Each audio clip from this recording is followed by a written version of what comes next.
ঠিক আছে, সেইটা হবে না। টেন্সটা যদি আমি ভালো করে আয়ত্ত করতে পারি, তাহলে আমি ইংরেজিটা ইজিলি শিখতে পারবো, এবং যে কোনো কমিউনিকেটের ক্ষেত্রে, কমিউনিকেশনের ক্ষেত্রে, যোগাযোগের ক্ষেত্রে, বলার ক্ষেত্রে, লেখার ক্ষেত্রে, সব জায়গায় কিন্তু আমার টেন্সটা ভালো করে কাজে লাগবে। সেই জন্য আজকের ক্লাসটা খুব মনোযোগী হয়ে তোমরা শুনবা, এবং যে কোনো জায়গায় তোমরা যদি না বোঝো কোনো কিছু, সেটা বলবা। তবে আমি যখন পড়াবো তখন কিন্তু কথা বলা যাবে না। হ্যাঁ, তার স্যার প্রথম যদি কিছু না বুঝি তাহলে হ্যান্ড রেজ করবো। হ্যান্ড রেজ করো। মানে হ্যান্ড রেজ করলে আবার একটা প্রবলেম হয়, যে আমি তো এখন পড়াচ্ছি, এখন তোমাদেরকে আমি দেখছি না এখানে। ঠিক আছে, আমার পাওয়ার পয়েন্ট দিয়ে আমি পড়াচ্ছি, হ্যান্ড রেজ আমি দেখতে পারতেছি না। আচ্ছা ঠিক আছে, তারপর হ্যান্ড পড়াবে রেজ শেষ করো, হোক। হ্যান্ড রেজ করে রাখবা, আমি পরবর্তীতে তোমাদেরকে জিজ্ঞেস করবো। সো আজকে ঠিক আমরা আছে। শিখবো যেটা, সেটা হচ্ছে টেন্স। ও, এখন আমার জানা দরকার যে টেন্স মানে কি, তাই না? টেন্স, TEN, টেন্স মানে হচ্ছে কাল বা স্যার আমি কাল। বলি, না না, বলা টেন্স লাগবে না। মানে হচ্ছে কালবার সময়। হ্যাঁ, বলা লাগবে না কারো, আমি শুধু বলে যাব, তুমি একটু মিলিয়ে নিবা। ঠিক আছে, এগুলো তোমরা জানো। শুধু আমাদের যারা ফোরে বা ফাইভে ফোরে যারা পড়ো, তারাও জানো, এগুলো তো তোমরা জানো। কিন্তু আমরা সেই জানা জিনিসগুলোকে আবার সুন্দর করে শিখবো আর কি, তাই না? একটু ভালো করে শিখবো, যাতে আমি জীবনে আর কখনো এই জিনিসগুলো না ভুলি। হ্যাঁ, এটা এখান থেকে যেন ভালো করে আমি শিখতে পারি, অর্থাৎ নিখুঁতভাবে আমি শিখতে পারি, এবং আরো যতটুকু আমি পারি সেই জায়গাগুলোতে আমি যেন আরো রিচ বা সমৃদ্ধ হই। টেন্স কথাটা প্রথমে কোথা থেকে আসছে? এটা ইংলিশ গ্রামারে টেন্স শব্দটা এসছে লেটিন শব্দ টেম্পাস থেকে আসছে। হ্যাঁ, এটুকু আমাদের মনে রাখতে হবে, যে এই কথাটা মূলত আসছে লেটিন শব্দ, একটা লেটিন শব্দ। সেটা সেই শব্দটা হচ্ছে টেম্পাস। টেম্পাস শব্দটার মানে হচ্ছে টাইম। তাহলে সময় বা কাল আমরা বলি না, টেন্স মানে হচ্ছে কাল বা সময়। হ্যাঁ, এই এই টেম্পাস শব্দটা থেকে আসছে। টেম্পাস কথাটার অর্থই হচ্ছে সময়। এই দেখো, এটা একটা ঘড়ির আছে, ঘড়ির থেকে কি হয়? আমরা ঘড়িটা দেখি কেন? সময় জানার জন্যই আমরা ঘড়ি দেখি। এখন টেন্সের সাথে যে জিনিসটা জড়িত, সেটা হচ্ছে কি, টেন্সের আরো যেমন আমরা বলি না যে গতকাল, আজ, আগামীকাল, মানে সময়ের সাথে এটা বেশি related. Tense is related to time, অর্থাৎ টেন্স, এইটা জিনিসটা হচ্ছে টাইমের সাথে রিলেটেড। ওকে। স্যার টেন্স মানেই তো সময় বা কাল। হ্যাঁ, টেন্স মানেই হচ্ছে সময় বা কাল। আচ্ছা, তাহলে আমরা এর পরে কি যাব? এই যে সময় বা কাল, এটার সাথে দুটো জিনিস জড়িত আছে। একটা হচ্ছে,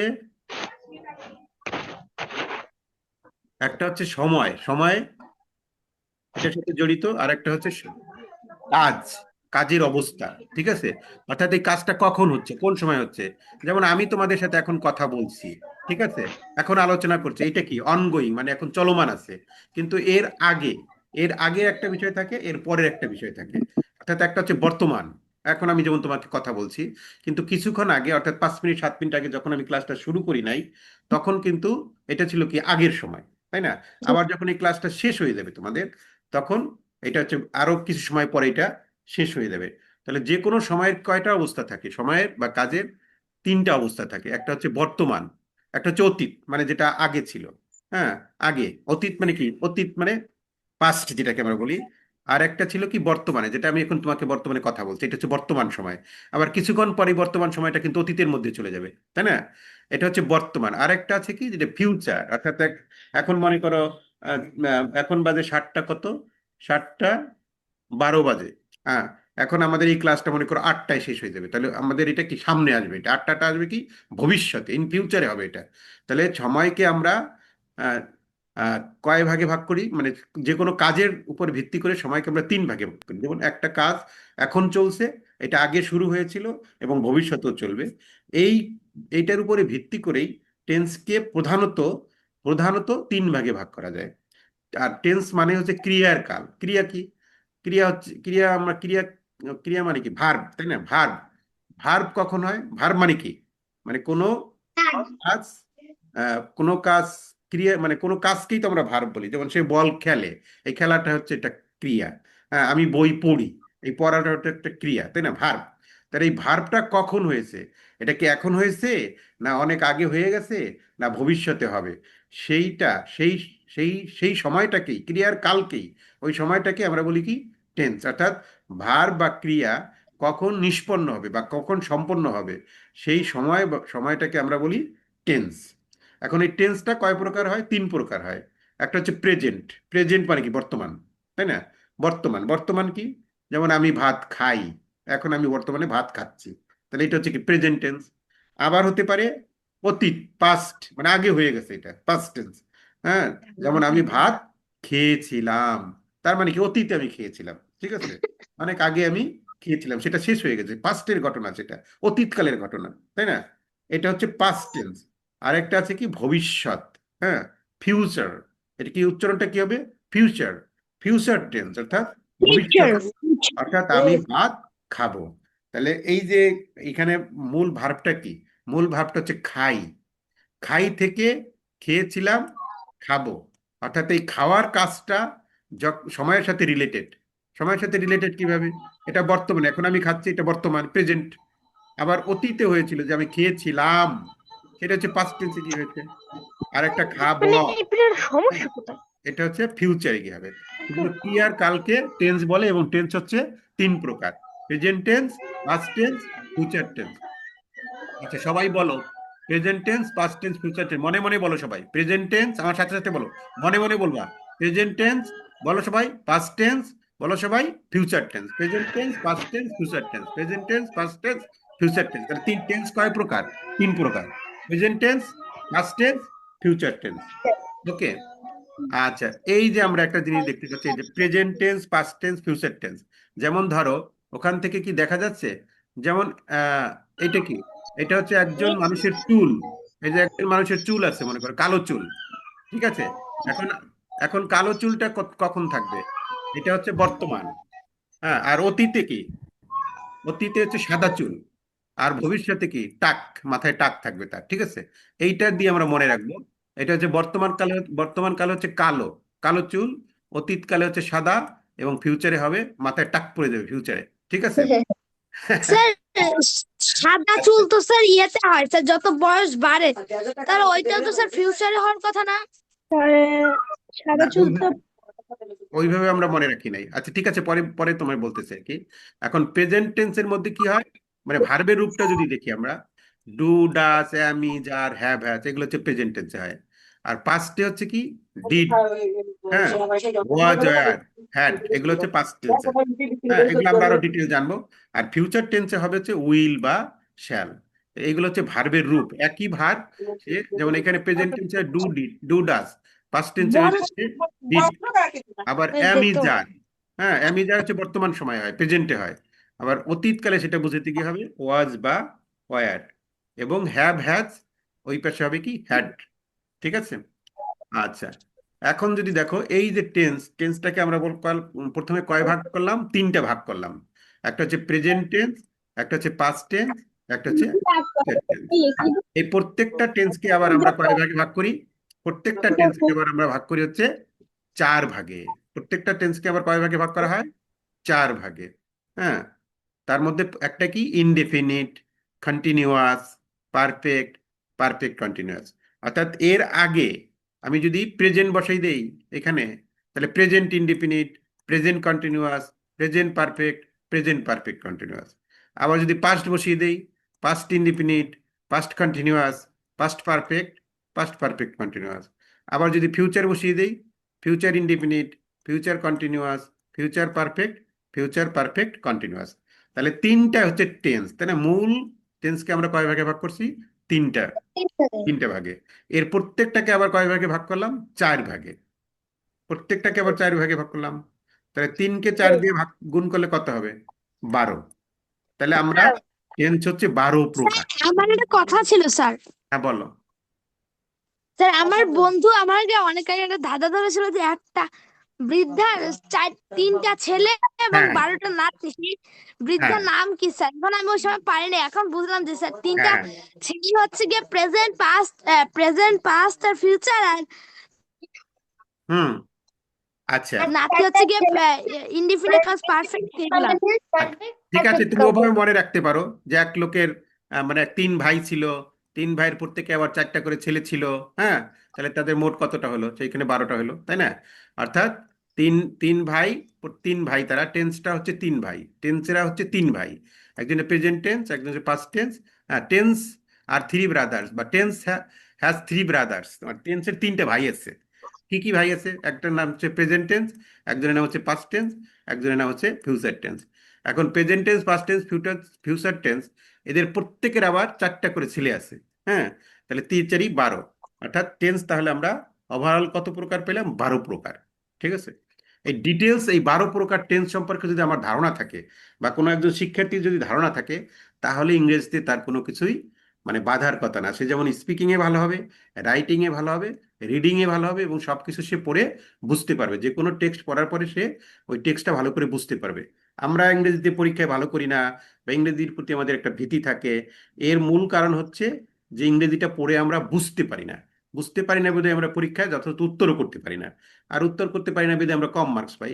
তাহলে এই এই জায়গাগুলো থেকে মানে এই জায়গাগুলোতে ডেভেলপ করার জন্যই তো তোমাদেরকে এই বেসিক বুস্টার কোর্সটা করা হয়েছে। এবং এই বেসিক বুস্টার কোর্সের অন্যতম একটা জিনিস হচ্ছে টেন্সটা তোমাদেরকে আমি ভালো করে শিখাতে চাই। আচ্ছা ঠিক আছে, এখন শিখাতে চাইলেই তো হবে না, তোমার আবার শেখার মতো একটা মানসিকতাও থাকতে হবে, তাই না? কোনো কিছু কাউকে শেখানো যায় না, এটা একটা মনে রাখবা। কোনো কিছু কাউকে শেখানো যায় না যদি সে নিজে শিখতে না চায়। অর্থাৎ তোমার একটা শেখার আগ্রহ থাকতে হবে, আর আমার একটা শেখানোর আগ্রহ থাকতে হবে, তাহলে আমরা শিখতে পারবো। পরবর্তী স্লাইডে আমরা চলে যাই। এখন একটা কাজ, মনে করো যে কোনো একটা কাজ, সেই কাজটা এই যে যেমন আমি তোমাদেরকে এখন পড়াইতেছি, তাই না? তাহলে আমার এই কাজটা কি এখন চলছে না? এই কাজটা আমার চলছে, পড়ানোর কাজটা আমার এখন চলতেছে। অর্থাৎ এই এই চলা, কোনো কাজ চলা, চলাটাকে বলি আমরা কন্টিনিউয়াস। এই কন্টিনিউয়াস শব্দটা তো আমরা শিখছি।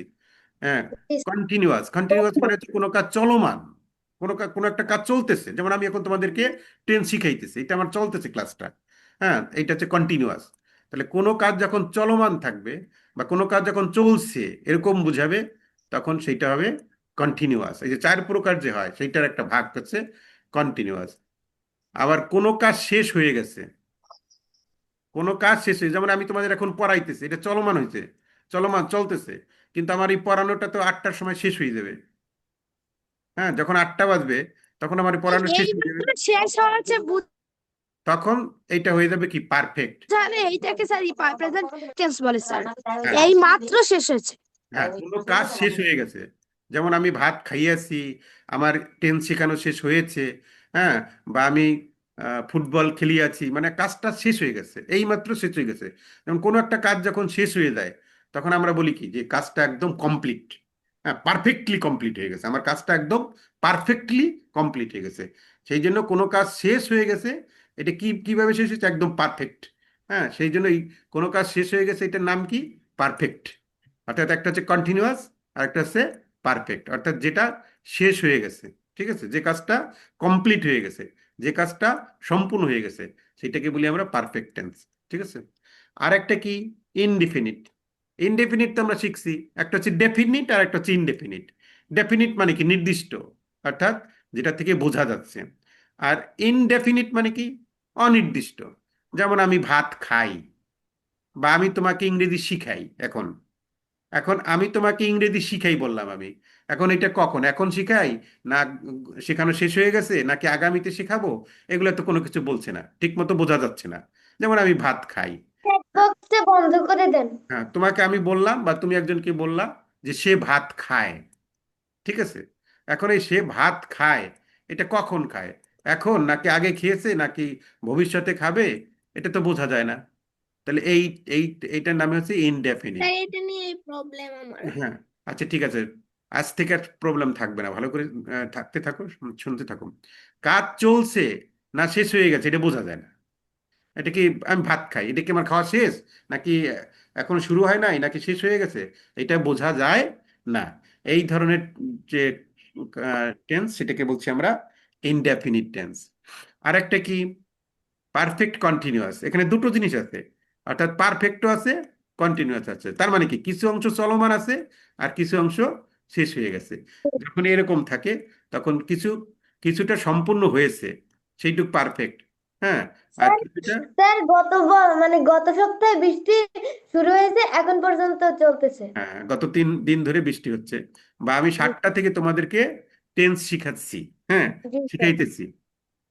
এরকম আর কি একটা। তার মানে 7টা কিছু অংশ শেষ হয়েছে, আর এখনো কিন্তু এটা চলতেছে। ঠিক আছে, তো এইটা দুটো থাকবে একটা, অর্থাৎ এটা কন্টিনিউয়াসের বিষয় থাকবে, আবার পারফেক্টের বিষয় থাকবে। অর্থাৎ কিছু অংশ সম্পূর্ণ হয়েছে আর কিছু কাজ এখনো চলছে। যে কোনো কাজের ক্ষেত্রে কিন্তু এই 4 ধরনেরই হয়। কোনো একটা কাজ হয়তো কন্টিনিউয়াস চলতেছে, এখনো চলমান আছে, ঠিক আছে, আমি তোমাদের এখন ইংরেজি শেখাচ্ছি, এটা চলমান আছে। হ্যাঁ, এই কাজটাই ইংরেজি শেখানোটা কি একটু পরে শেষ হয়ে যাবে, 8টায় শেষ হয়ে যাবে। তখন তুমি কি বলবা?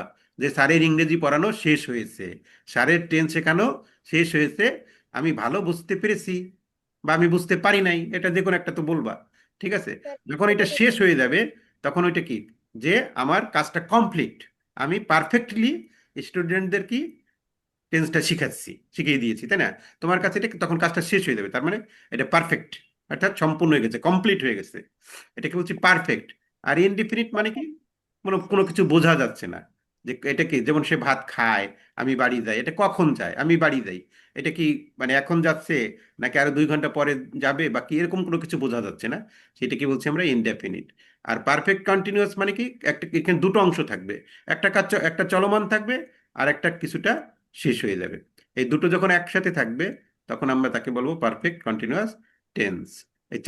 এই চারটা সময়ের মানে কোনো কাজের যে চারটা ধাপ থাকে বা চারটা ভাগে হতে পারে, এই জন্য টেন্সকে, প্রত্যেকটা টেন্সকেই আবার এই 4 ভাগে ভাগ করে, মোট টেন্স হচ্ছে আমাদের 12 প্রকার। এই কথাগুলো প্রেজেন্ট টেন্সের ক্ষেত্রে হবে, পাস্ট টেন্সের ক্ষেত্রে হবে, ফিউচার টেন্সের ক্ষেত্রে হবে, একই কথা একই কথা, ঠিক আছে। আচ্ছা, তাহলে টেন্স এখন কত প্রকার? টেন্স একটা হচ্ছে ইনডিফিনিট, একটা হচ্ছে কন্টিনিউয়াস, একটা হচ্ছে একটা পারফেক্ট। হচ্ছে পারফেক্ট আর একটা পারফেক্ট কন্টিনিউয়াস। আচ্ছা, প্রত্যেকটা টেন্সকে আবার এই 4 ভাগে আমরা ভাগ করলাম, অর্থাৎ present indefinite, present continuous, present perfect, present perfect continuous. ঠিক একইভাবে past indefinite, past continuous, past perfect, past perfect continuous. ঠিক একইভাবে future indefinite, future continuous, future perfect, future perfect continuous, ঠিক আছে। এখন টেন্স শিখতে গেলে এই যে 12 প্রকার টেন্সের কথা বললাম আমি, শুধু এইটা জানলেই হবে না, এর সাথে সাথে তোমাদের আরো কয়েকটা জিনিস ভালো করে জানতে হবে, সেইটা এটার সাথে রিলেটেড, ঠিক আছে। সেই জিনিসগুলো আগে ভালো করে না জানলে তুমি টেন্সটা বুঝতে পারবে না। তাহলে সেই জিনিসগুলো কি কি, আগে আমার কি জানতে হবে, কোনো কিছু, সেইটা আমি আগে ভালো করে জানি। 3টা জিনিস জানতে হবে এখানে তোমাকে, টেন্স জানতে গেলে ভালো করে, মানে টেন্স জানার আগে এইগুলো শিখতে হবে তোমাকে। একটা হচ্ছে বাক্যের গঠন, হ্যাঁ, সেন্টেন্স স্ট্রাকচার, অর্থাৎ আমরা যে একটা ইংরেজিতে কথা বলি, হ্যাঁ, বা বাংলা একটা বাক্যকে যে আমরা ইংরেজি করি, এটা করার একটা নিয়ম আছে, হ্যাঁ, কোনটার পরে কোনটা বসবে, কিভাবে হবে, তাই না? এই যে জিনিসটা, অর্থাৎ কোন সেন্টেন্স কোন ভাবে তৈরি করব আমরা, কোন সেন্টেন্সকে কোন ভাবে ইংরেজিতে করব আমরা, তার একটা স্ট্রাকচার থাকে। হ্যাঁ, বাক্য গঠনের একটা স্ট্রাকচার থাকে, এক এক ধরনের বাক্য গঠনের স্ট্রাকচার এক এক রকম।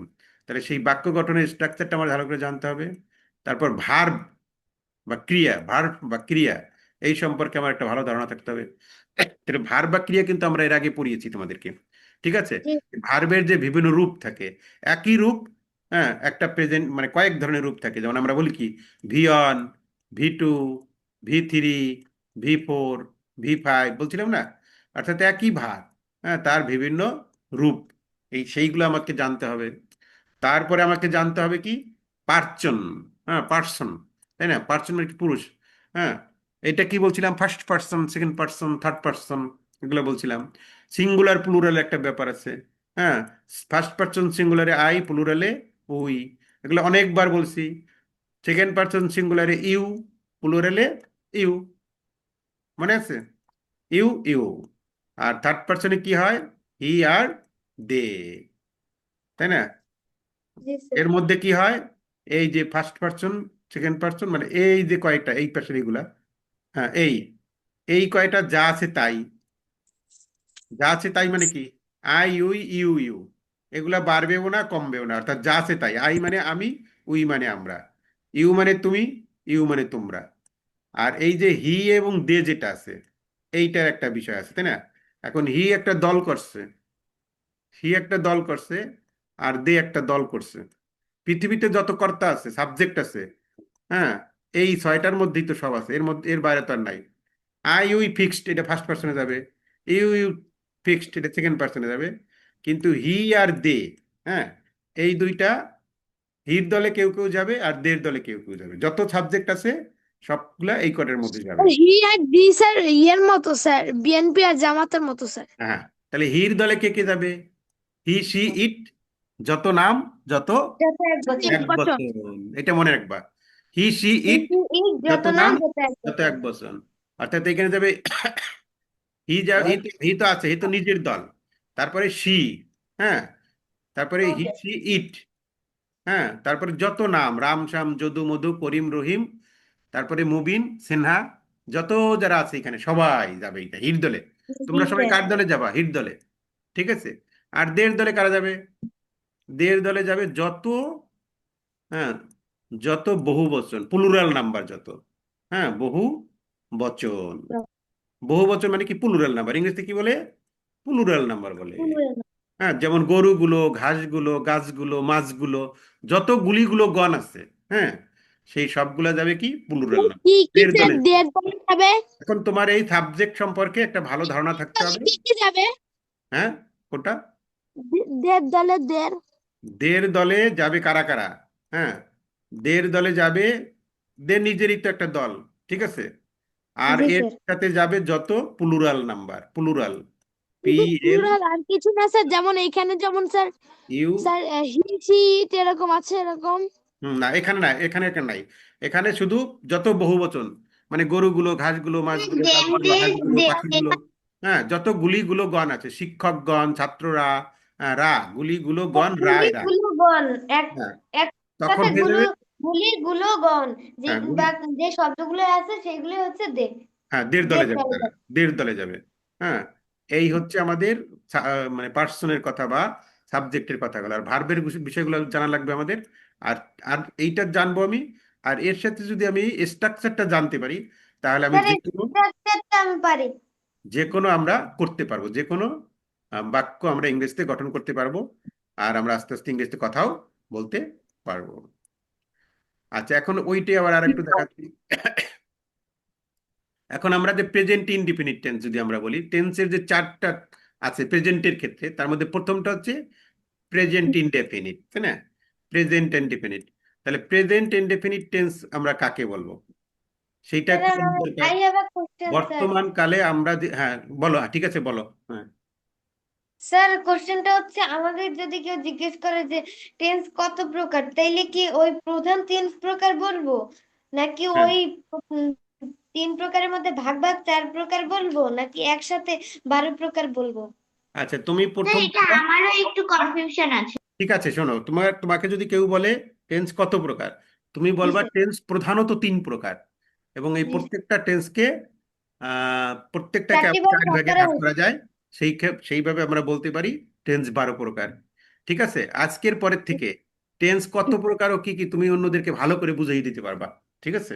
Okay sir. আচ্ছা, ঠিক থ্যাংক আছে, ইউ এখন স্যার। তাহলে আমরা যেটাই ছিলাম সেটা দেখো, প্রেজেন্ট ইনডিফিনিটটা আমরা, যে 12টা যে টেন্স, হ্যাঁ, তার মধ্যে প্রেজেন্টের 4টে আছে। প্রেজেন্টের 4টার 1 নম্বরেরটা আমরা এখন শিখতেছি, অর্থাৎ প্রেজেন্ট ইনডিফিনিট যেটা। ঠিক আছে, 1 নম্বরেরটা। তাহলে বর্তমান কালে আমরা যে সমস্ত কাজ করি, হ্যাঁ, বর্তমান কালে যে সমস্ত কাজ করি, যেমন সেইটার মধ্যে কি হয়? সেইটা খাই, যাই, পড়ি, করি, যাও, করো, হাসো ইত্যাদি। অর্থাৎ কি বলি আমরা, যেমন আমি ভাত খাই, সে বাড়ি যায়, সে বই পড়ে, তুমি স্কুলে যাও। অর্থাৎ এই যে বাংলা বাক্যে এর শেষে শেষে এরকম একটা ভার্ব থাকবে। ঠিক আছে, এই যে যাওয়া কি একটা ভার্ব, আমি ভাত খাই, খাওয়া একটা ভার্ব, সে স্কুলে যায়, হ্যাঁ, যাই যাও এরকম হতে পারে। হ্যাঁ, অর্থাৎ এটা হবে সাবজেক্ট অনুসারে, যেমন আমি বাড়ি যাই আর সে বাড়ি যায়, তাই না? আচ্ছা, ওইখানে হচ্ছে যাই আর ওইখানে হচ্ছে যায়। সেটা কিভাবে হলো? সাবজেক্টটা কি? আই। তাহলে আমি বাড়ি যাই হবে। আর সাবজেক্ট যদি হয় হি, সে বাড়ি যায়। অর্থাৎ একটা কোনোটায় রস্যই হতে পারে লাস্টে গিয়ে, আবার কোনোটায় অন্ত্যেষ্টিয় হতে পারে লাস্টে গিয়ে, তাই না? এটা সাবজেক্টের উপর নির্ভর করে। তো এক কথা কি বলতে পারি আমরা? এক কথায় বলতে পারি, কোনো বাংলা বাক্যে ক্রিয়ার শেষে, মানে যখন ক্রিয়াটা থাকবে, হ্যাঁ, এই ক্রিয়াটা এইভাবে থাকবে, তখন সেইটা হবে প্রেজেন্ট ইনডিফিনিট টেন্স। ঠিক আছে। যেমন আমি যাই, আমি খাই, আমি পড়ি, তুমি খাও, তুমি যাও, তুমি পড়ো। এগুলো কি? এই যে আছে, যাও, হ্যাঁ, খাই, এরকম। তাহলে এগুলো সবই কি? Present indefinite tense. আমি খাই, আই ইট। তুমি যাও, ইউ গো, মানে আমি যাই, আই গো। আমি পড়ি, আই রিড। তুমি খাও, ইউ ইট। তুমি যাও, ইউ গো। তুমি পড়ো, ইউ রিড। তাহলে আমরা সহজে কি বলতে পারি? যে প্রেজেন্ট ইনডিফিনিট টেন্সে এইরকম ছোট ছোট বাক্য এরকম থাকবে আর কি। ঠিক আছে। আচ্ছা, গঠন প্রণালীটা আমরা দেখবো এরপরে। ও যে কথাটা আমি বলছিলাম যে থার্ড পারসন সিঙ্গুলার নাম্বার যদি হয়, ওই যে আমি বললাম হি, সি, ইট, যত নাম যত একবচন, সেগুলো কি থার্ড পারসন সিঙ্গুলার নাম্বার। এগুলো হচ্ছে কি থার্ড পারসন সিঙ্গুলার নাম্বার। কি কি বলছি আমি? হি, সি, ইট, এই যে আছে নাম দেখা, যত একবচন। He, she, it. Sir he she it যত নাম যত এক বচন। হ্যাঁ, যত নামের মধ্যে একটা উদাহরণ দিয়ে বলছি, যেমন রাম, শুধু রাম থাকলে রাম হবে, শ্যাম শ্যাম থাকলে তো যদু হবে, তাই মধু। না? রাম, শ্যাম, যদু, মধু, যত নাম আছে সব যাবে কোন দলে? হির দলে যাবে। হ্যাঁ, জি হির দলে যাবে, ইয়েস থার্ড স্যার। পারসন। এবং সাবজেক্টটা যদি হির দলে যায়, অর্থাৎ বাক্যের সাবজেক্ট যদি হির দলে থার্ড যায়, পারসন সিঙ্গুলার নাম্বার দলে। হ্যাঁ যদি যায়, তাহলে একটা কাজ আছে। সেই কাজটা কি? ভার্ব যেটা বসবে ওখানে, সেই ভার্বের সাথে এস হতে পারে, ইএস হতে পারে, বা আইএস হতে পারে। অর্থাৎ এস বাই এস আমরা IES use করবো। হ্যাঁ, ঠিক আছে, অনেক সময় হতে পারে এস বাই এস, কোনো সময় যে আমরা শিখছিলাম না যে, যেমন কোন ক্ষেত্রে হয়? যেমন প্লাই, কোন ক্ষেত্রে এস হয়, কোন ক্ষেত্রে ইএস হয়, কোন ক্ষেত্রে আইইএস হয়? হ্যাঁ সেটা বলতেছি। এইটার তো আবার নিয়ম আছে, তোমাকে ওই যে আমরা শিখাইছি না, যেমন সিঙ্গুলার প্লুরাল। হ্যাঁ, যেমন প্লে, প্লেস, কোথায় ইয়েস হয়, ওইটার তো নিয়ম আছে। যখন আমরা শিখাইছিলাম নাম্বার, নাম্বার শেখানোর সময় অনেকগুলো নিয়ম শিখছি না আমরা, 12টা না 14টা নিয়মগুলো ছিল। কখন এর যোগ হয়, কখন ইয়ের যোগ হয়, কখন আই এর যোগ হয়, তাই না? এগুলো শিখছিলাম আমরা। যেমন তোমাকে ধরো প্লাই, এখন এই প্লাই লাস্টে একটা ওয়াই আছে, তাই না? ওয়াইয়ের আগে একটা কি আছে, কনসোনান্ট আছে। তাহলে নিয়ম আছে কি, কোনো শব্দের শেষে যদি ওয়াই থাকে, ওয়াই এর আগে যদি কনসোনেন্ট থাকে, তাহলে ওয়াই বাদ দিয়ে আই হবে, পর ইএস যুক্ত হবে। এটা কি এরকম আইইএস হবে? হ্যাঁ, আইএস হবে। এরকম অনেকগুলো নিয়ম আমরা শিখছিলাম। তো এখন কথা হচ্ছে যে কখন এটা হবে। স্যার হ্যাঁ, ক্যারি। হ্যাঁ কখন, হ্যাঁ হ্যাঁ এরকম, কখন এটা হবে? যখন আমার সাবজেক্টটা থার্ড পারসন সিঙ্গুলার নাম্বার হবে, স্যার তারপর তখন হচ্ছে শুধু স্টাডি। ভার্বের সাথে এস বাই এস যুক্ত হবে। যদি আমরা একটু উদাহরণ দিয়ে দেখি, হুম, যেমন সে হাসে, সে লেখে, এই যে সে মানে কি হির দলে গেছে, সে মানে তো হি। তাহলে এটা হির দলে গেলে ভার্বের শেষে কি হবে? এর যোগ হবে। সে পড়ে, এর যোগ হবে। সে গান গায়, এর যোগ হবে। রাম খেলে, রাম তো একজনের নাম, তাহলে এর যোগ হবে। ঠিক আছে, তাহলে এইগুলা সবই হচ্ছে থার্ড পারসন সিঙ্গুলার নাম্বার, সেই জন্য প্রত্যেকটার সাথে সাবজেক্টের সাথে এস যোগ হয়েছে। এখন কোনো কোনো ক্ষেত্রে এস বা ইএসও যোগ হইতে পারে, সেটা তো তোমরা জানো। এটুক পর্যন্ত কি ক্লিয়ার নাকি very clear? Sir very very very very clear. Very very clear. Very very clear. Sir okay, very very এখন ক্লিয়ার। আমরা আমরা এখন ওই যে ফার্স্ট পার্সন কি, সেগুলো তো আগেও বলছি, আবার একবার বলি। আই ইউ এগুলো হচ্ছে ফার্স্ট পার্সন। আবার এই যে এটা কি, আজও ফার্স্ট পার্সন, কিন্তু সে সাবজেক্ট আকারে বসে না, সে বসে কি অবজেক্ট আকারে। সেগুলো আমরা শিখছিলাম, কোন কোনগুলা সাবজেক্ট, কোনগুলা অবজেক্ট, কোনগুলা পসেসিভ, সেগুলো আমরা শিখছিলাম শুরুর থেকে। আবার ইউ, ইউ এগুলো হচ্ছে সেকেন্ড পার্সন। ইসি, ইট এগুলো হচ্ছে থার্ড পার্সন। ঠিক আছে, ওকে। স্যার হচ্ছে কোথায় ইএস বসবে ওইটার নিয়মটা আমি জানি। হ্যাঁ, ওটা তো আমাদের যে আমরা যে সিঙ্গুলার প্লুরাল শিখছিলাম, সিঙ্গুলার প্লুরালের নিয়ম, ওইগুলো শিখতে হবে, স্যার ওইগুলো কোনো জানতে হবে। মানে কোনো ওয়ার্ডের শেষে, কোনো ভার্বের শেষে যদি O, S, hmm, double S, তারপর S H, C H, X আর জেড থাকে, তাহলে, আর যদি subject third person singular number হয়, তাহলে ই এর যোগ হবে। হ্যাঁ ওগুলোর নিয়ম আছে, সেই নিয়ম অনুসারে হবে। আচ্ছা, এখন আমরা এর পরবর্তীটাই চলে যাই।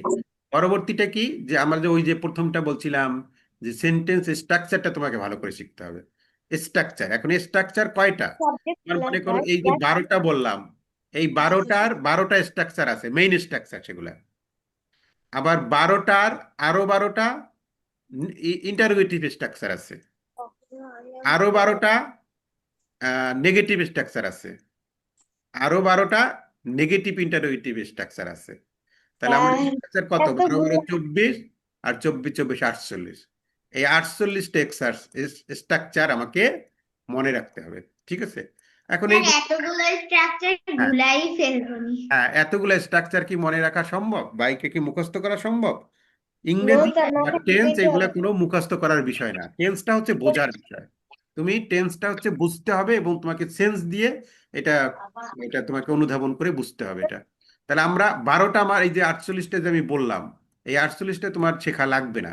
তুমি যে 12টার যে 12টা স্ট্রাকচার আছে, হ্যাঁ, সেই 12টা মাথায় করে ঢুকাও।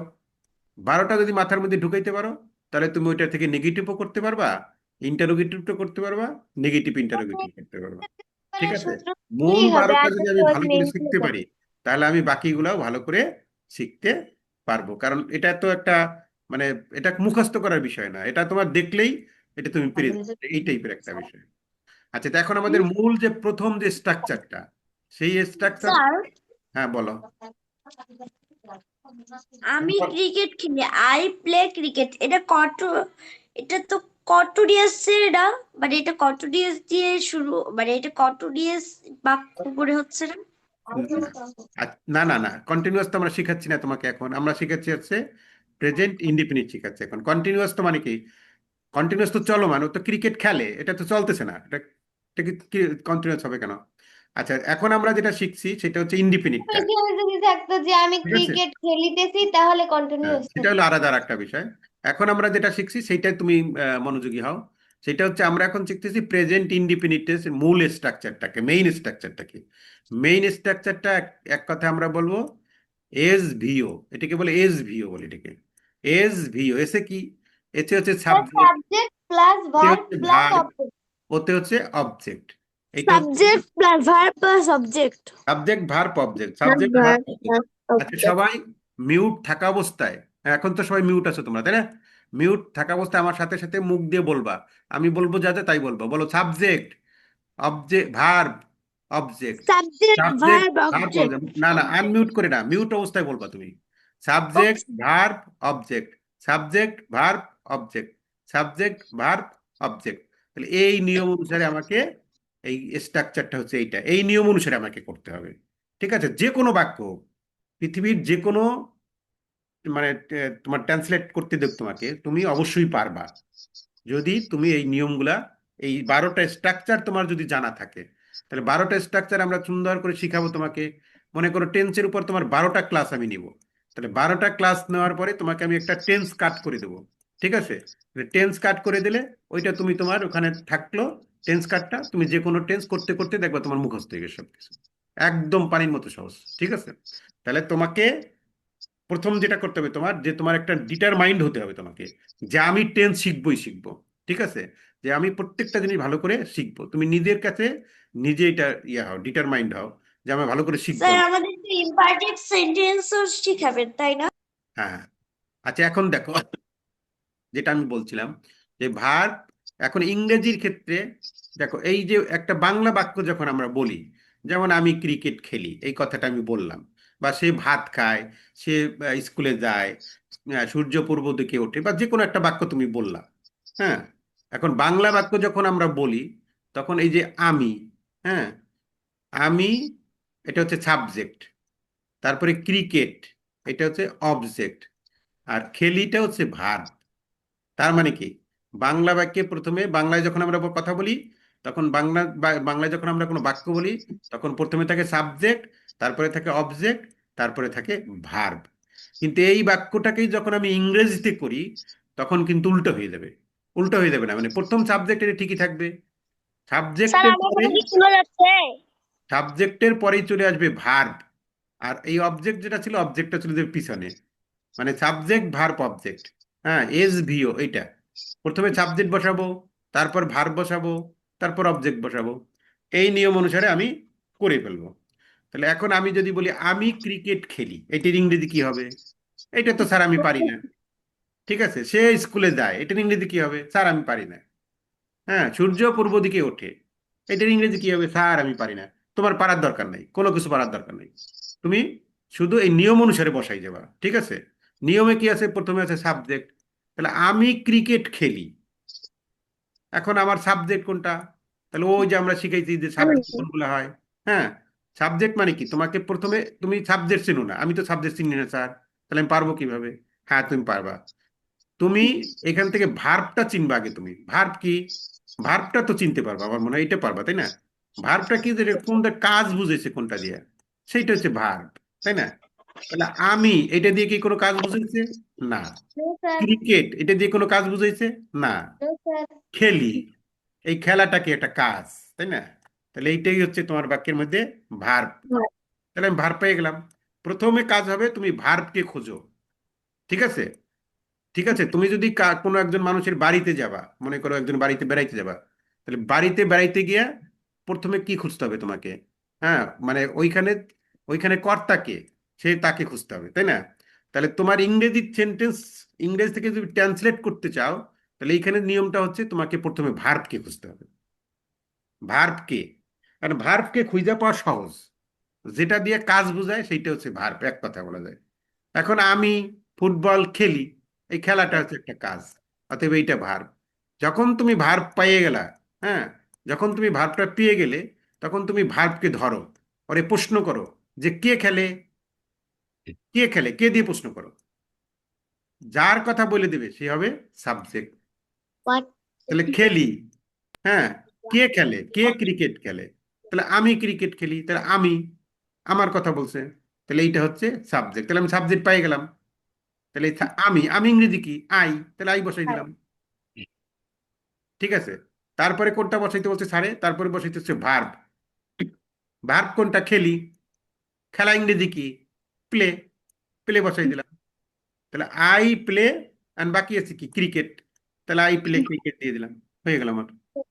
আমি খাই, এই স্যার এখানে তো ক্রিকেট কি অবজেক্ট? হ্যাঁ, তাহলে আমি হচ্ছে সাবজেক্ট, তাহলে I eat, say, I eat নাই। আই ইট আমি আই ইট। এখন যদি এখানে থাকতো কি খাই, ভাত খাই যদি থাকতো, তাহলে I I eat eat rice যদি রাইস, তাহলে রাইস দিতেও দিয়ে অবজেক্ট। I eat rice. যদি থাকতো চা খাই, চা কি খাওয়া যায়? আই ড্রিঙ্ক ড্রিঙ্ক হ্যাঁ, তখন ইট হইতো না, তখন তো ড্রিঙ্ক। আর আর আই টেক টি।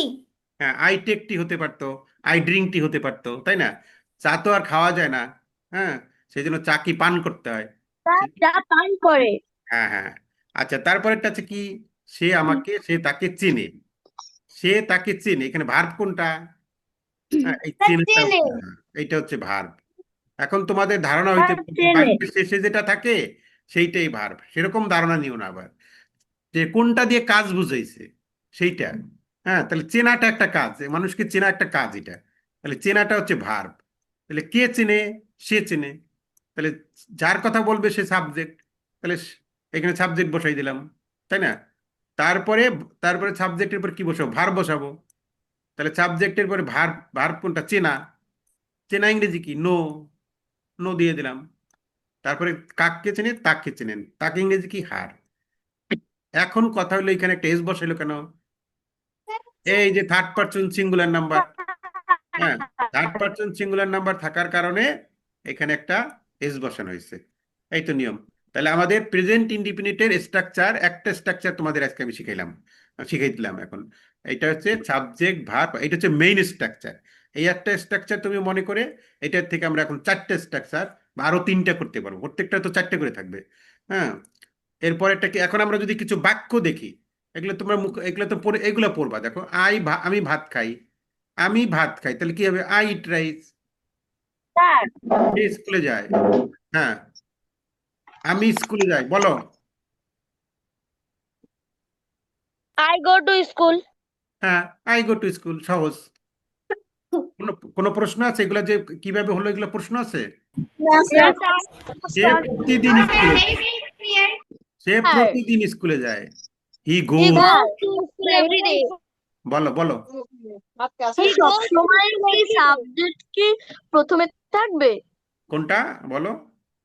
স্যার কোন বাক্যে প্রথমে সব সময় কি সাবজেক্ট থাকবে প্রথমে হ্যাঁ, তাহলে তো তাই তো শিখাইলাম তোমাকে, প্রথম বললাম না এস, প্রথমে এস, এস মানে কি? সাবজেক্ট।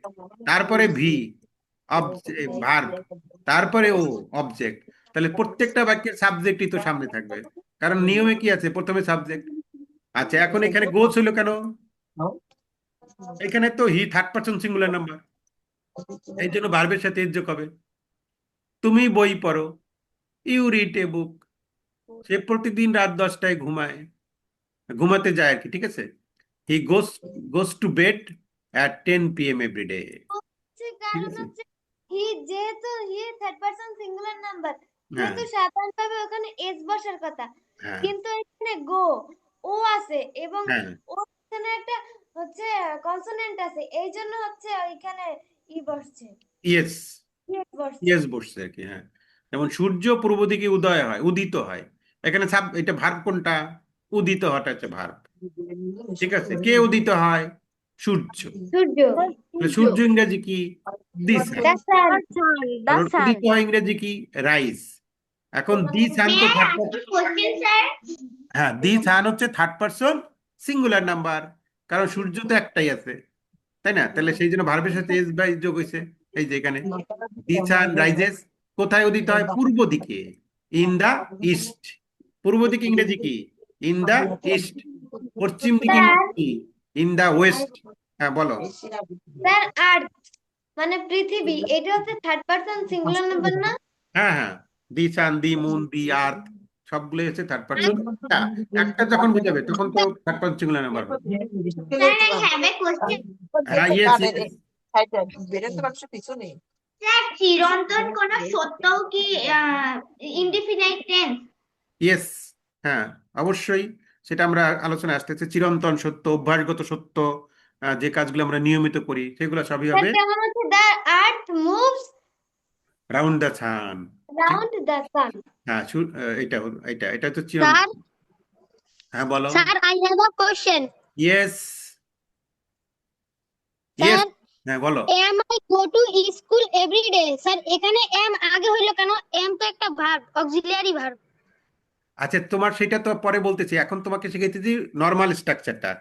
হ্যাঁ, S M V, S S V O, এই এই স্ট্রাকচারে যখন এমটা সামনে আসলো কেন, সেটা তো এইটার যখন আমরা ইন্টারোগেটিভ কিভাবে করে সেইটা যখন শিখতে যাবো তখন ইন্টারোগেটিভ শিখবে। করতে হলে হ্যাঁ, হচ্ছে তখন আমি এটা ইন্টারোগেটিভ বুঝতে পারবো। কন্টিনিউয়াসের সামনে সময় আনা কি লাগে। এম আনতে হবে, যেমন sir am I go to school, এখানে তারপরে জিজ্ঞাসা চিহ্ন দিতে হবে।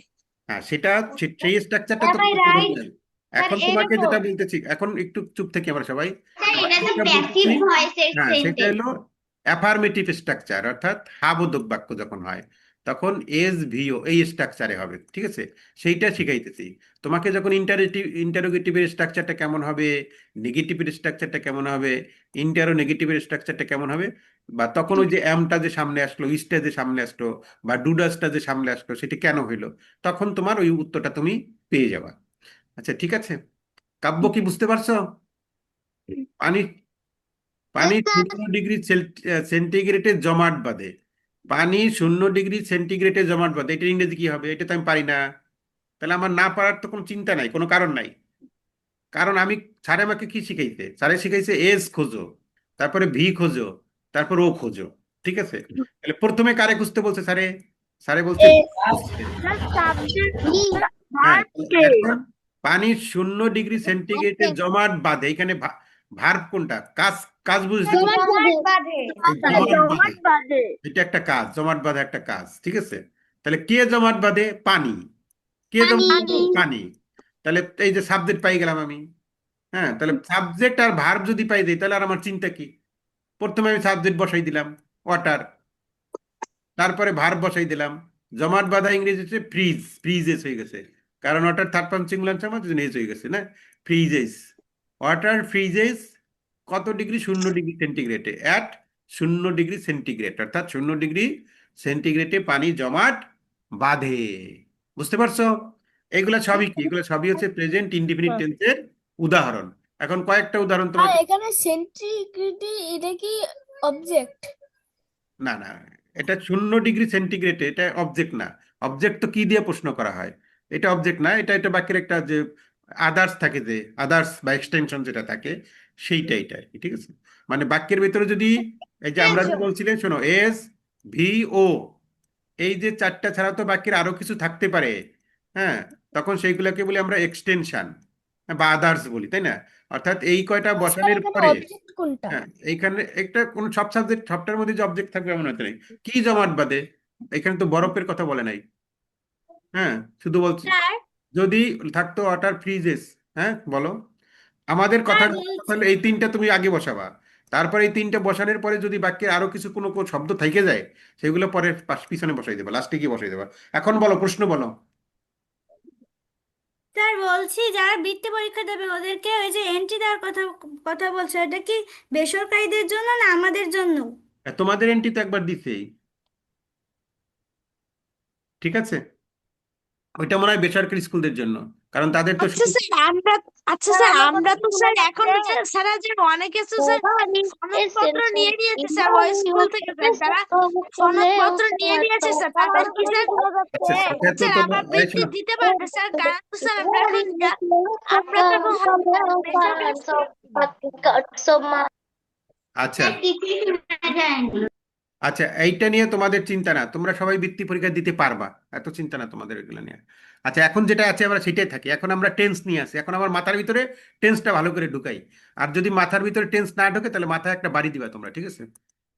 আচ্ছা এখন তোমার কথায় আসি, ওই যে কাব্য যে ইয়েটা প্রশ্নটা করছিল, এখন এই যে আমরা আগে যেটা শিখলাম এগুলো হচ্ছে সাধারণ নিয়ম, মানে অ্যাফার্মেটিভ স্ট্রাকচার, এই যে এইটা।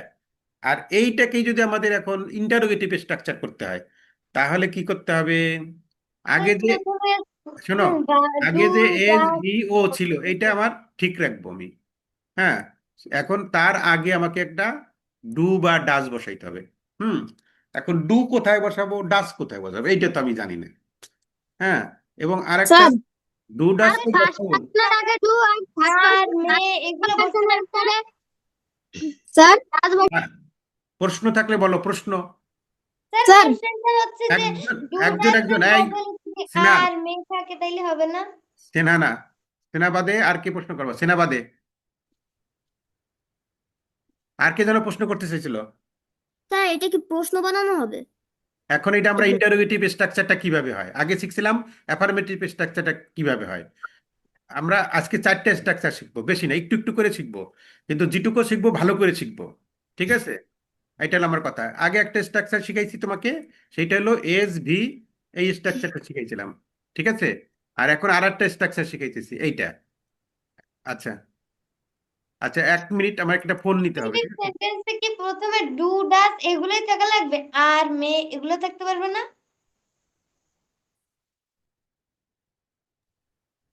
নেহাপু স্যারে স্যারে ফোনে কথা বলে ও, থ্যাংক ইউ। মোস্ট ওয়েলকাম কে যেন বলছিলা, কি কেউ কি প্রশ্ন আছে কারণ, নাহলে আমি সামনে যাই। স্যার কোশ্চেনটা ছিল যে ইন্টারোগেটিভ সেন্টেন্সে কি স্যার প্রথমে ডু ডাস থাকাই লাগবে নাকি আর মে যে কোনো অক্সিলারি ভার্বই বসতে পারবে? হ্যাঁ সেটা বুঝতে পারবে, সবই বলতেছি, একটু একটু করে শোনো। এখন আমরা যেটা শিখতেছি, আমরা যে এইমাত্র শিখে আসলাম, এইমাত্র এম যেমন বসতে পারবে না, শিখলাম, এম কন্টিনিউয়াস টেন্সে বসবে। হ্যাঁ কথা না, আমরা যে এইমাত্র শিখলাম যে হি ইটস রাইস, সে ভাত খায়, আমরা সারা জীবন এটা মুখস্থ করছি না, আই ইট রাইস, আমি ভাত খাই। হ্যাঁ, he eat rice, he eats rice, সে ভাত খায়। এই ধরনের বাক্য, অর্থাৎ এটা কি, যেটার মধ্যে মেইন ভার্ব থাকবে, অ্যাম ইজ আর, এগুলো তো অক্সিলারি ভার্ব, সেই কথা তো আমি এখনো বলিই নেই, তাই না? আমি তো এটা বলিই নাই, তাহলে তোমরা এটা পাইলে কোথায়?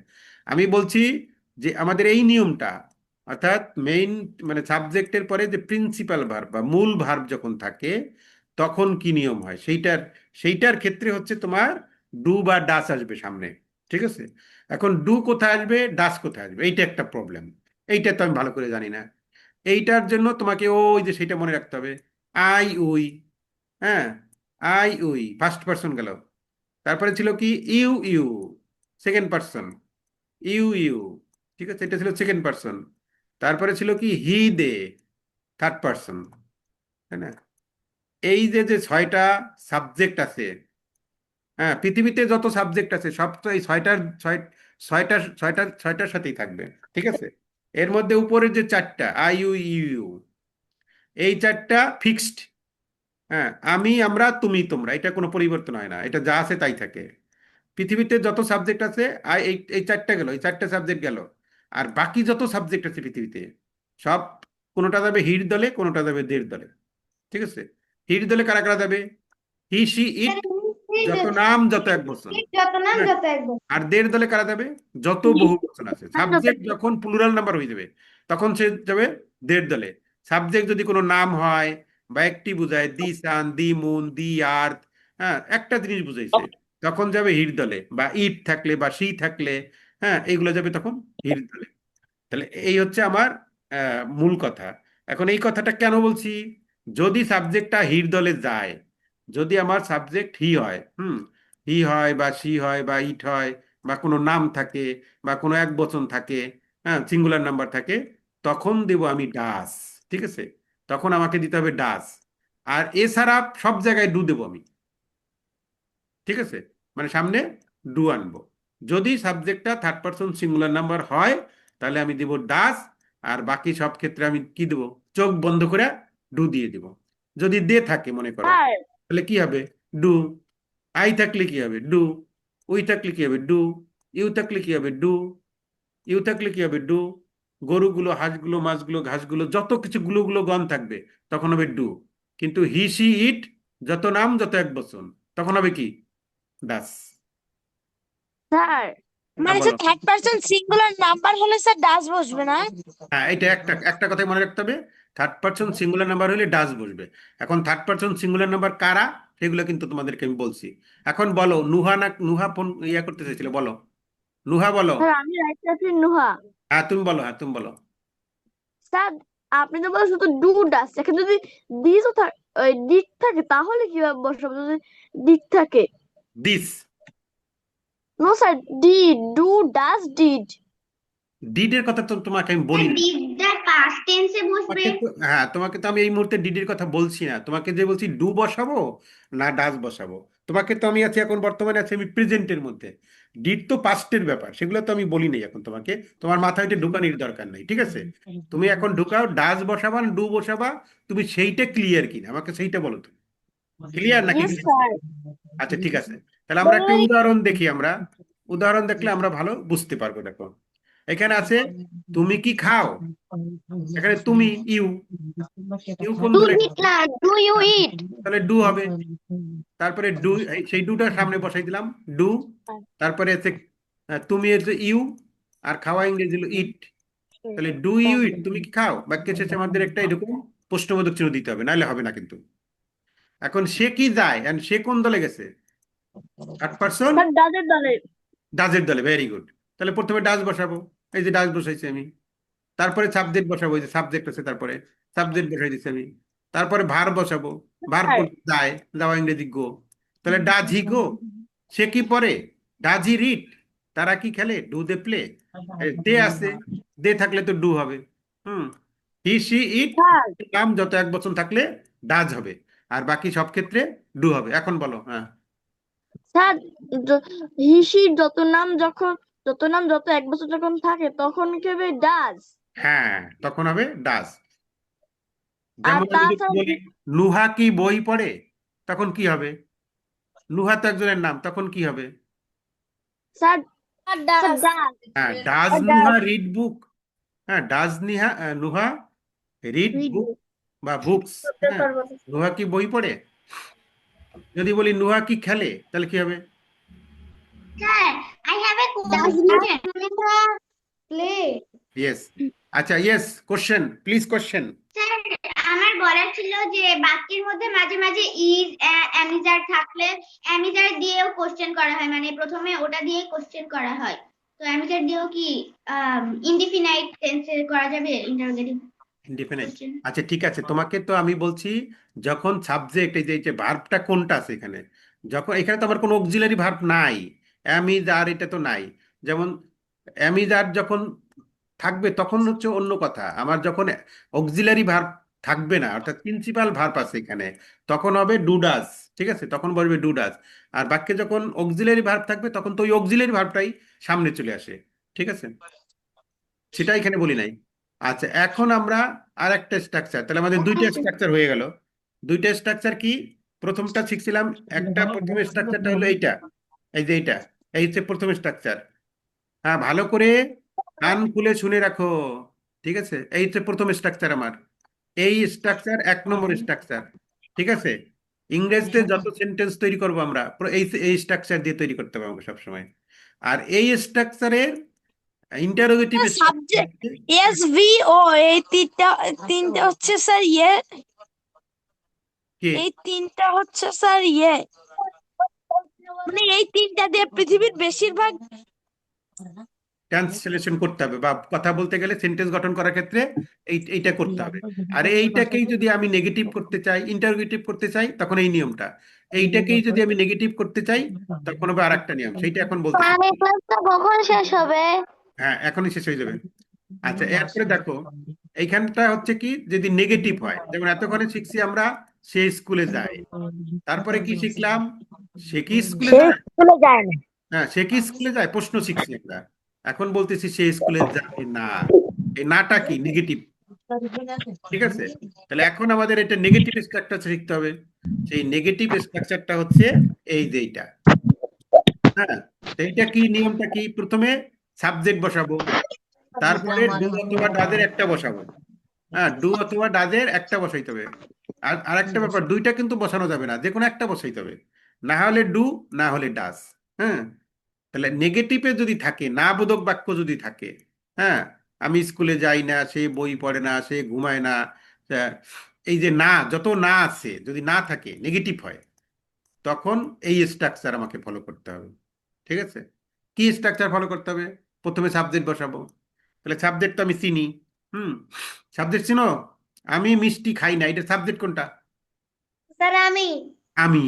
স্যার আমি আচ্ছা, তাহলে এই আমি বসাই স্যার দিলাম। আমি এখন এই যে না থাকার কারণে, এই না থাকার কারণে একটা ডু অথবা ডাজ আনতে হবে।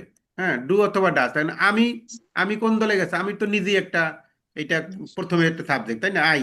ফার্স্ট পার্সনে আসে, তাহলে আই পরে কি হয়, আই মানে কি, একজন, I do, I do, I do.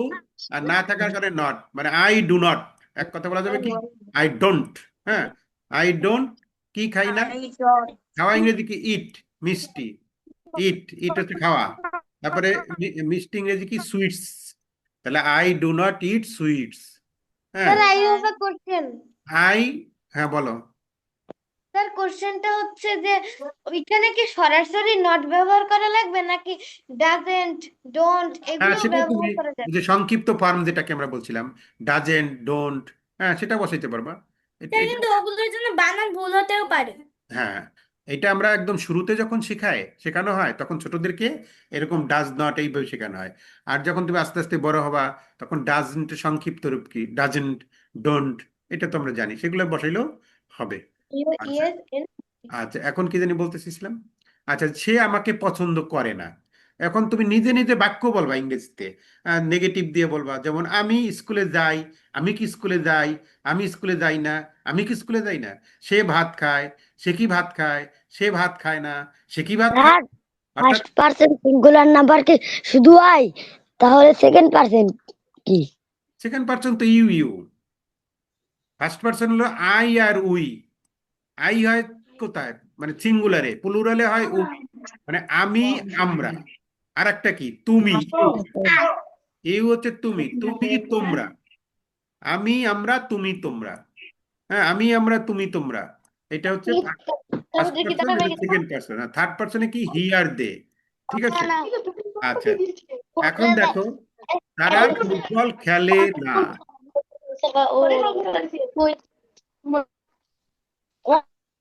আচ্ছা, কথা না, তারা ফুটবল খেলে না, তাহলে কি হবে, তারা ইংরেজি কি, দে, দের পরে কি হবে, do not, they do not play football. তাহলে আমাদের, হ্যাঁ, দে ডোন্ট প্লে ফুটবল, এই স্ট্রাকচারটা মনে রাখতে হবে। এটা হচ্ছে নেগেটিভ সেন্টেন্স যখন আমরা করব, তখন এই এই স্ট্রাকচার দিয়ে আমাকে করতে হবে। ঠিক আছে, তাহলে তিনটা স্ট্রাকচার আমি বললাম, একটা হচ্ছে অ্যাফার্মেটিভ, একটা ইন্টারোগেটিভ, একটা হচ্ছে নেগেটিভ। ঠিক আছে, এখন আরেকটা বাকি আছে কি, যেমন আমি খেলি, আমি কি খেলি, আমি খেলি না, আমি কি খেলি না, এরকম। তাহলে এখন হচ্ছে নেগেটিভ ইন্টারোগেটিভ যেটা। ঠিক আছে, আচ্ছা, সেটার মধ্যে কি, যেমন এখানে দেখো, সে ভাত খায়, তাহলে হি ইটস রাইস। সে কি ভাত খায়, ডাজ হি ইট রাইস। সে ভাত খায় না, he does not eat rice. ঠিক আছে, সে কি ভাত খায়, তাহলে সে কি ভাত খায় না, মানে এখানে সে কিও কি আছে, ভাত খায় না? সে সে কিও আছে, নাও আছে, দুইটি আছে এখানে। তাহলে কি থাকার কারণে ডু ডাজটা সামনে আনতে হবে, আর না থাকার কারণে একটা নট লাগাইতে হবে। ঠিক আছে, তাহলে আমরা এটা কিভাবে করব, দেখো, সে ভাত খায়, হি ইটস রাইস। ঠিক আছে, সে কি ভাত খায়, তাহলে এই যে এখন সে কি ভাত খায় থাকলে তো ডু ডাজ সামনে আসতে হবে। তাহলে এখন এখানে ডু আনবো না ডাজ আনবো? এখানে তো ভার্বের সাথে এস আছে বা শি আছে, হি আছে, তাহলে এটা তো থার্ড পারসন, তাহলে ডাজ আনতে হবে। আর ডাজ যখন আমি আনবো, হ্যাঁ এটা ডাজ আনলাম, তারপর সাবজেক্টটা হি বসাই দিলাম। এখন এইখানে যে একটা এস ছিল, এই এসটা কিন্তু ওই ডাজের এখানে চলে আসছে, ওইটার ওখানে বসবে না, ঠিক আছে? Does he tries, does he tries, সে কি ভাত খায়? আর সে ভাত খায় না, ওই যে ডাজেন্ট হয়ে গেল, ইট ডাজেন্ট সে ইট ভাত ট্রাইস। খায় না। হ্যাঁ, সে কি ভাত খায় না, তাহলে এখানে না আছে, না থাকার কারণে নট হবে। আর কি থাকার কারণে ডাজটা কি হবে, এখান থেকে লাভ দিয়ে সামনে চলে আসবে, ঠিক আছে? হ্যাঁ, does he not eat rice বাক্যের শেষে কিন্তু প্রশ্নবোধক হবে। এটা স্যার এখানে ডাজেন্ট হি ইট রাইস এটাও তো হবে। না, এখন এখানে হচ্ছে যদি কখনো কখনো এই নটটা সামনে আসে, আবার কখনো কখনো নটটা সাবজেক্টের পরে বসে। এখন নিয়মটা কি? স্যার যদি হচ্ছে সংক্ষিপ্ত রূপ করি তাহলে হচ্ছে সামনে যাবে, আর যদি ওইরকম করি তাহলে পিছনে যাবে। না, সেটা না, নিয়মটা হচ্ছে নাউন কর্তার পূর্বে নট, প্রোনাউন কর্তার পরে নট। নাউন মানে কি, রহিম, করিম, রাম, শ্যাম, যদু, মধু যদি নাম থাকে তখন নটটা আগে বসে। আর হি, সি, ইউ, মানে এইগুলো যে প্রোনাউন যদি হয় তখন নটটা পরে বসে। অর্থাৎ এটা এটা গ্রামার রুলস আছে, সেটা হচ্ছে নাউন কর্তার পূর্বে নট, নাউন কর্তার পূর্বে নট, আর প্রোনাউন কর্তার হবে পরে নট। এখন এখানে কর্তাটা কোন কর্তা, মানে সাবজেক্ট, ঠিক আছে? এটা এটা কি, এটা প্রোনাউন। হ্যাঁ, তাহলে সেই জন্য নটটা পরে বসে, ঠিক আছে? আবার এখানে যদি সামিয়া হইতো, তাহলে ডাজন্ট সামিয়া, তখন সামিয়া তো একজনের নাম, তাই না? তখন এটা নাউন হইতো, নাউন থাকলে নটটা আগে চলে আসতো। ডাজেন্ট সামিয়া ইট রাইট, হ্যাঁ, তখন নটটা আগে চলে আসতো। তার মানে হচ্ছে যদি হচ্ছে হি, সি এগুলো থাকে, তাহলে এই যে সে কি ভাত খায় না, নেগেটিভ ইন্টারগেটিভ যদি বাক্য করতে চাই তাহলে সংক্ষিপ্ত করা যাবে না। সংক্ষিপ্ত করার মানে গ্রামাটিক্যাল রুলস এখন তো আধুনিক ইয়েতে করে, কিন্তু নিয়মটা হচ্ছে নাউন কর্তা থাকলে সাবজেক্ট নটটা আগে আসে, হ্যাঁ, আর প্রোনাউন যদি থাকে এখানে তখন নটটা পরে বসে। আচ্ছা, এই এখন এই পর্যন্ত কোনো প্রশ্ন আছে কারো? No sir. আচ্ছা, ঠিক আছে, তাহলে আজকে এখন দিয়ে দিবেন স্যার। এখন আমি একটু তোমাদেরকে একটা একটা লিখতে দেই, ঠিক আছে? দেখি পারো।